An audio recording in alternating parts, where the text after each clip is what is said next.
When it's time to scale your business, it's time for Shopify. Get everything you need to grow the way you want, like all the way.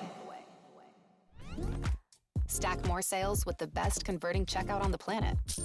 Track your cha-chings from every channel, right in one spot. And turn real-time reporting into big-time opportunities. Take your business to a whole new level. Switch to Shopify. Start your free trial today. Looking for these better days. It is Tuesday, February 24th. I'm Scott Seidenberg. Here's what you need to know to make today a better day. The Big Monday magic continues as number 14 Kansas upsets number 5 Houston last night at Fog Allen, 69-56. Mackenzie Rivers joins me on this episode of Better Day, presented by FanDuel. Mackenzie, Bill Self at home on Big Monday now improves to 41-0 all time, and Kansas, all time in the history of the database, improves to 6-1 straight up and ATS as a home underdog. And let me just say this loud for anybody listening. I bet against Kansas last night. What? That's right.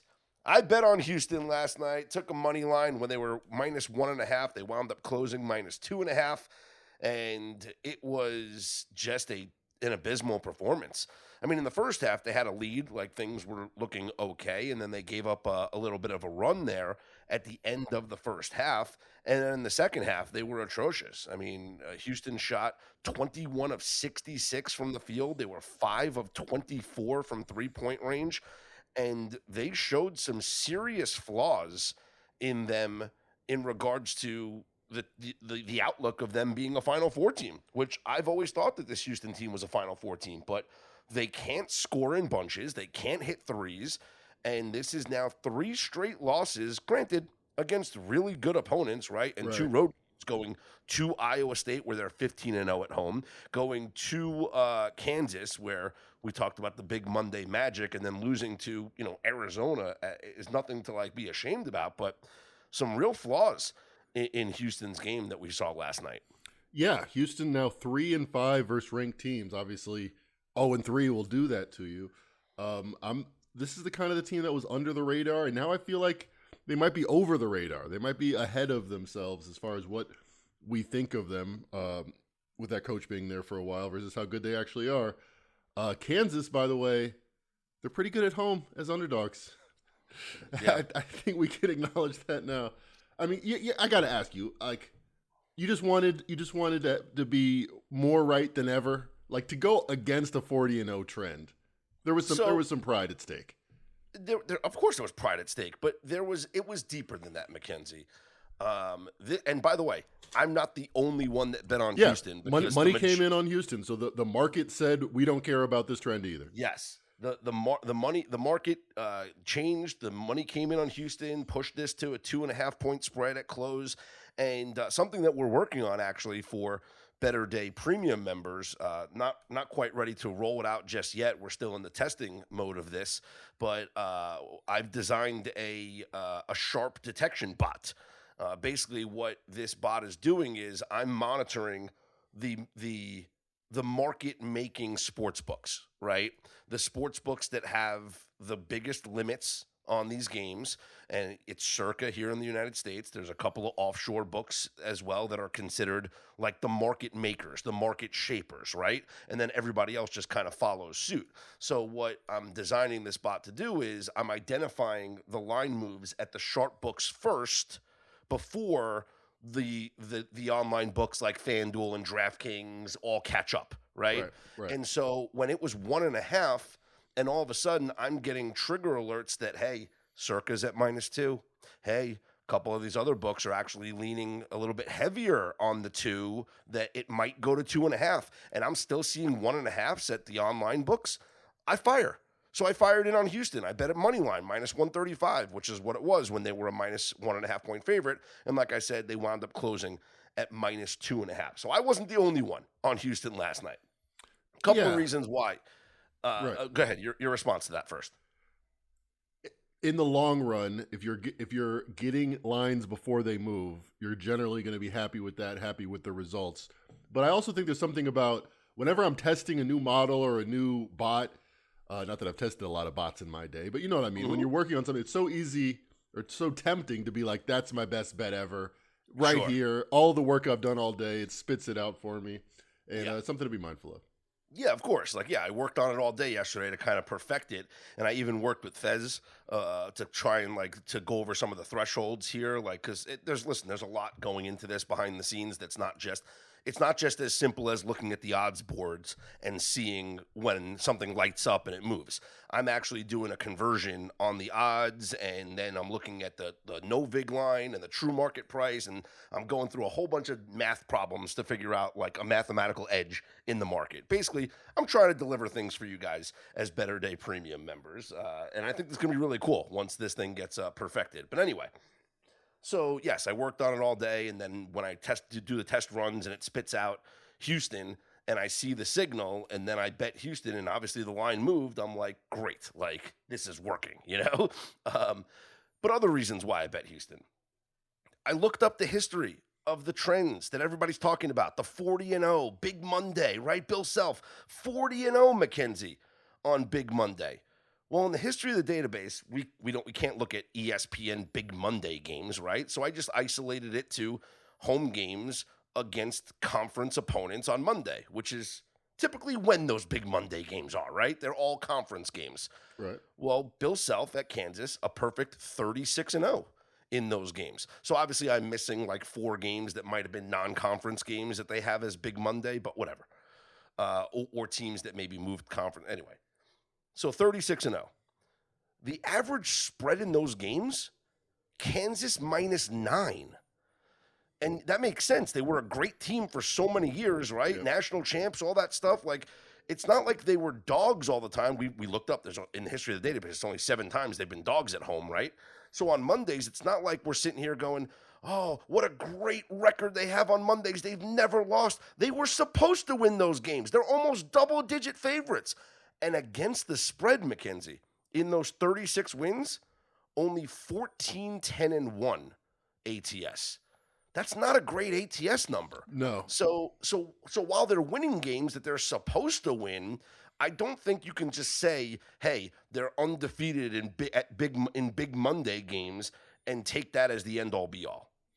No, and 14-10, if I'm running like a bunch of queries about a particular game, and one is 14-10 against me, it's not going to keep me off the game for sure. Sure. So that's the salient stat whenever you're comparing an ATS line. Yep, I can understand the logic. Maybe it's one where we pass next time. I mean, Yeah. if it's such a stark thing, because there's always that motivation to want to be extra right, which you will get if you buck a trend like that. Yeah, of course.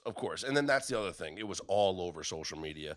And like, yes, part of me had some pride, and I'm like, everyone's talking about it. Like we talked about it last week when they beat Arizona, and it was like shh, like don't like stop. Everyone needs to stop talking about this, right? But it was everywhere. You could not go on social media yesterday without seeing every major sports betting outlet, even the sports books, telling you about Bill Self being 40-0 on Big Monday. And then on the broadcast last night, Boog Sciambi's mentioning it like every 5 minutes. And I'm just like, chill, Boog. It's like they want you to bet the other side, it's like they want you to bet Kansas. But anyway, so Kansas gets the win, 69-56. They improve to 21-7 on the year. Houston falls to 23-5. One other game in the top 25 yesterday, number 18 North Carolina as 3.5-point home dogs wins outright over number 24 Louisville, 74-77. Taking a look at the top 25 schedule for tonight, number 21, undefeated Miami of Ohio will look to make it 28-0 on the season. They are 9.5-point favorites up on FanDuel right now at Eastern Michigan. The new number 1 team in the nation, Mackenzie, the Duke Blue Devils, a 17.5-point road favorite at Notre Dame. I looked this up last week. Mm-hmm. When Michigan was the new number 1 team. I was just curious about that myself. So you become number 1. Yes. So I looked this up, and it actually signaled a bet like against Michigan, but Michigan won and covered that game. So if you are your first game as the number one team, right?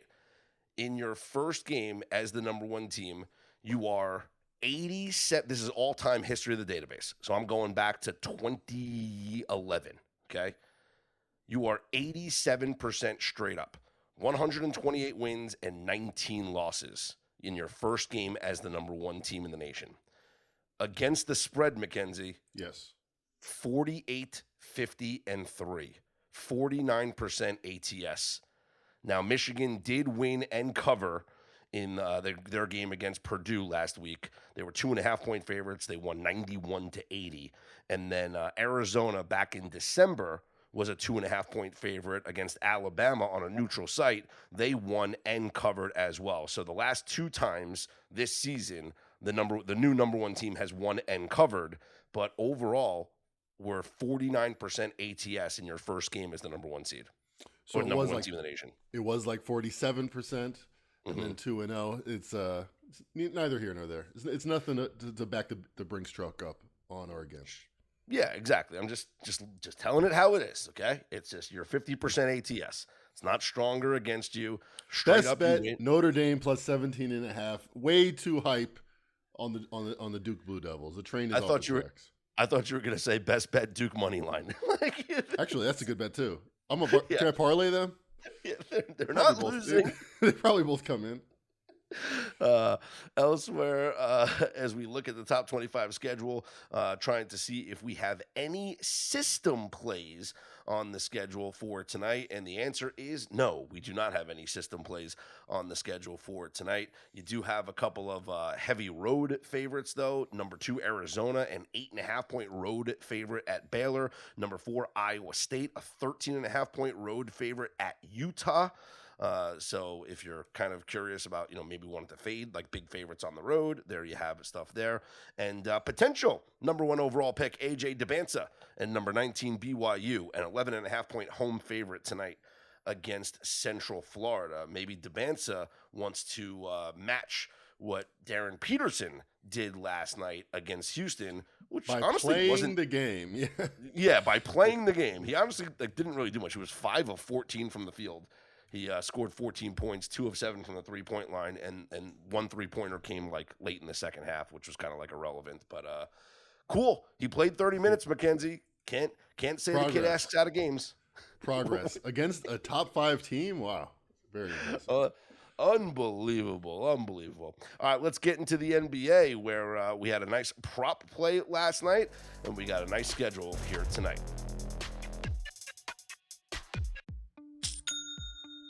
Nobody does selling better than Shopify. Shopify is the home of the #1 checkout on the planet. And the not-so-secret secret, with Shop Pay that boosts conversions up to 50%, meaning way less carts go abandoned and way more sales going through. So if you're into growing your business, your commerce platform better be ready to sell wherever your customers are scrolling or strolling. On the web, in your store, in their feed, and everywhere in between.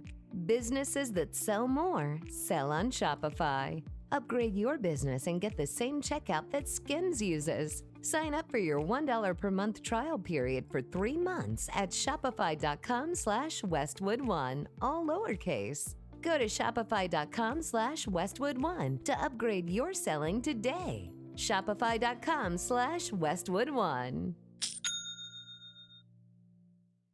Want to know why betting the winter games on FanDuel makes sense? From game lines to medal counts to finding your angle on the events you care about most, FanDuel gives you more ways to stay connected to the action. The winter games are on, and there's no better way to follow them than with a bet on FanDuel. Curling matches that start slow and somehow get tense fast. Speed skating decided by inches. Hockey games that feel different from the opening face-off, and so much more. FanDuel, play your game. Must be 21 or over and present in select states. For Kansas, in affiliation with Kansas Star Casino, or 18 and over and present in D.C., Kentucky, or Wyoming. Gambling problem? Call 1-800-GAMBLER or visit FanDuel.com/RG. Call 1-888-789-7777 or visit ccpg.org/chat in Connecticut, or visit mdgamblinghelp.org in Maryland. Hope is here. Visit gamblinghelplinema.org or call 800-327-5050 for 24/7 support in Massachusetts, or call 1-877-8-HOPE-NY or text HOPE-NY in New York. NBA last night, some tensions flaring between the San Antonio Spurs and the Detroit Pistons. Spurs get the 114-103 win as short 1.5-point dogs in Detroit. Victor Wembanyama with 21 points, 17 boards, and 6 blocks.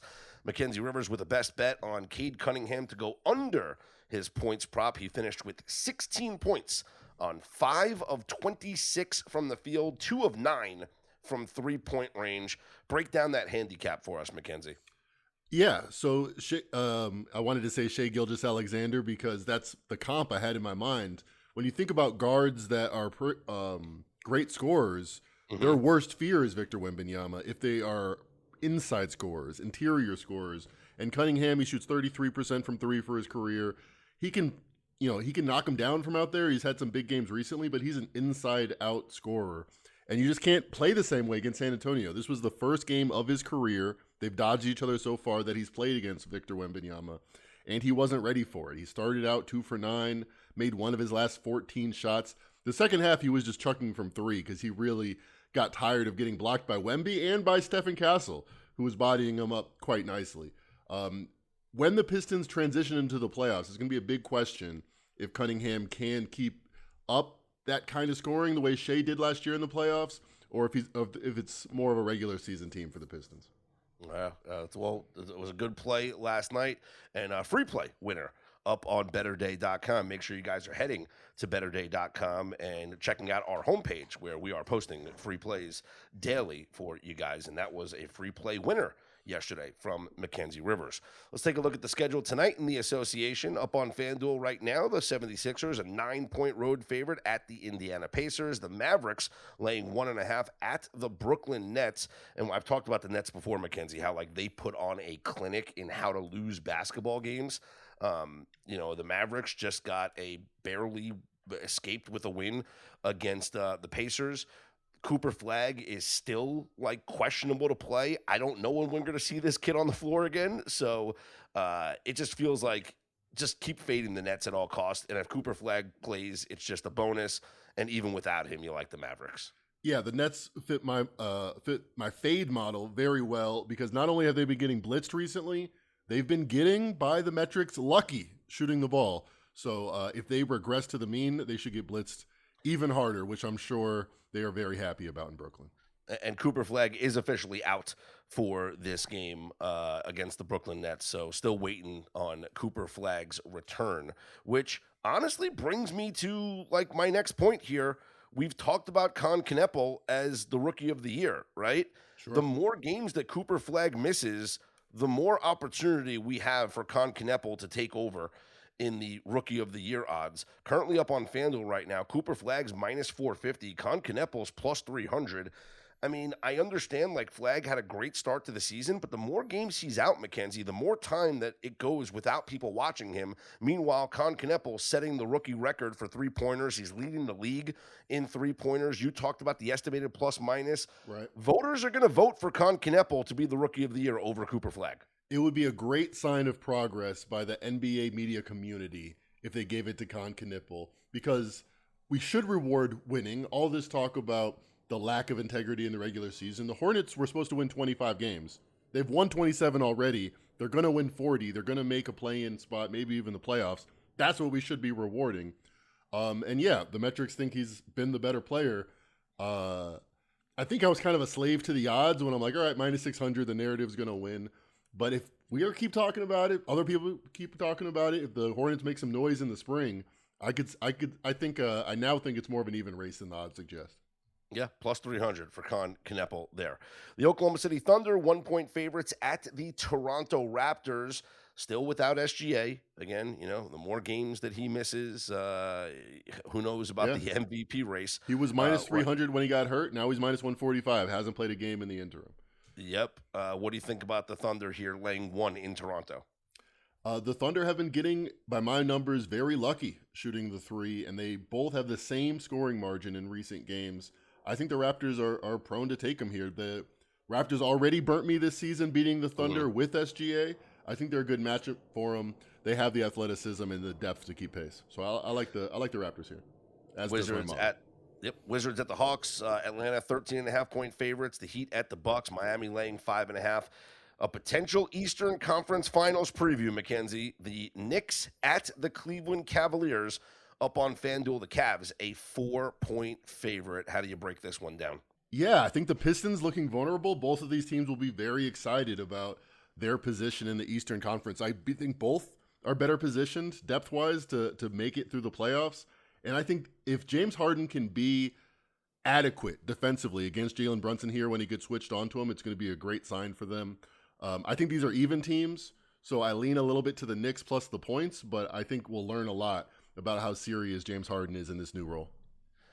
Elsewhere, the Warriors, 1.5-point favorites at the Pelicans. The Hornets, we mentioned Con Kneppel, 8.5-point favorites at the Bulls. Celtics laying 6.5 at the Suns. The Suns are just decimated by injury right now. We know about Booker being out. We know about Dylan Brooks being out. Grayson Allen missed the last game, so I think we have to monitor the injury report here on the Phoenix Suns. The Timberwolves, 6-point favorites at the Blazers, and the Magic at the Lakers. The Lakers, 5-point favorites, Mackenzie. And the more that I look into some of the numbers surrounding the Lakers this season, the more it's not good. You realize they've lost 11 in a row as an underdog? I did not realize that. That's a great stat. I mean, that is who the Lakers have been. And the losses in those games are by an average of 19 points. Now, they're 5-point favorites here tonight, but that just goes to show you, like, when this team is expected to lose, boy, do they lose. Yeah, and I mean, they had a 3-point win versus the undermanned Clippers as 7-point favorites. I think you could branch that out. When they face good teams, they're just not nearly as good as people think. Since LeBron's come back, they haven't been that killer team. Now, Luka missed a lot of time. Maybe after a few games under his belt, he'll be back to old Luka. But I lean to Orlando here. I think that's kind of the only way that I would look here in this game. All right, that'll wrap up the NBA conversation. It is a big week in the NFL, believe it or not. The scouting combine begins today in Indianapolis, and you have the GMs and coaches might speak, and then, of course, we'll have the drills for the players. The Underwear Olympics will be going on. The quarterbacks and the sexy positions are not until the weekend, and Fernando Mendoza, the presumptive number 1 overall pick, is not going to throw this weekend at the Combine. He'll do some other events, but he's not going to throw at the Combine. But it's going to be interesting to see what stories leak out from Indianapolis this week. What contracts get done, what trades get done, because what people need to understand, Mackenzie, is that the Combine has turned into more than just the Underwear Olympics. It is a convention of the NFL. Every agent is there, all the GMs are there, some owners show up, and this is where the wheeling and dealing happens right now in the offseason. Kyle Pitts got his franchise tag today, so what does that mean for free agents that are tight ends if he's guaranteed $15 million? Daniel Jones lives in Indianapolis. Maybe some people are wondering about his contract situation. No long-term deal set for him. So, yeah, a lot of fun stuff down the pike. Yeah, Malik Willis is a free agent that certainly will attract some people at the quarterback position. Could the 49ers trade Mac Jones? Right? That is another topic that will be... We'll trade Mac Jones for Max Crosby straight up. We won't even need to throw in a pick. So then what do the Raiders do with the number 1 overall pick then? Well, since they have Mac Jones, I don't know, go cornerback, defensive tackle. I don't care what they do. Trade it and get like 2 future ones. Exactly. Tom Brady's a smart guy. He'll figure it out. Just give us Max Crosby is what I'm saying. Build your team. They need a lot. They need a lot. They do need a lot. That'll wrap up this episode of this podcast. Make sure you guys head to betterday.com. Check out our free play that's posted on the main page. Also, become a Better Day Insider or Premium member and take advantage of all the resources that we have available for you guys, like our NBA and NHL database. Obviously, the NHL is returning tomorrow, so on tomorrow's pod, we'll have some thoughts on the first games back after the Olympic break here in the NHL. Plus, Major League Baseball spring training rolls on. The World Baseball Classic begins next week on March 6th. So we're going to start to roll out some baseball coverage up on betterday.com. And yes, that the Sharp Signals bot is coming for Better Day Premium members. We're still fine-tuning it. It did send out Houston as a signal. And yes, the line did close at 2.5. So we got our CLV trophy, Mackenzie, but that one wound up being a loss. But it was correct on the Houston Rockets.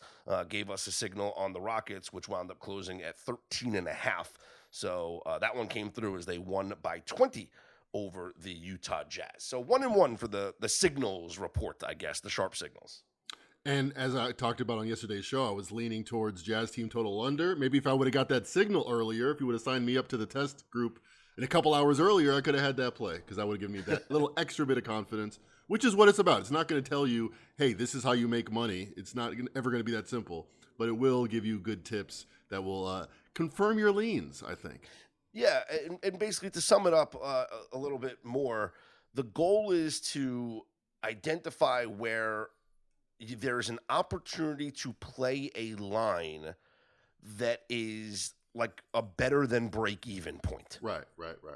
So it is so it's a value on that side, right? So it increases your ROI, basically. And so I think that's really going to be really, really helpful for our subscribers. Once again, you can find out how to become a Better Day Premium member by clicking on the link on our homepage. Learn how you can elevate your betting game. Don't forget to follow us on social media as well. For Mackenzie Rivers, I'm Scott Seidenberg. Here's hoping you make today and every day a better day.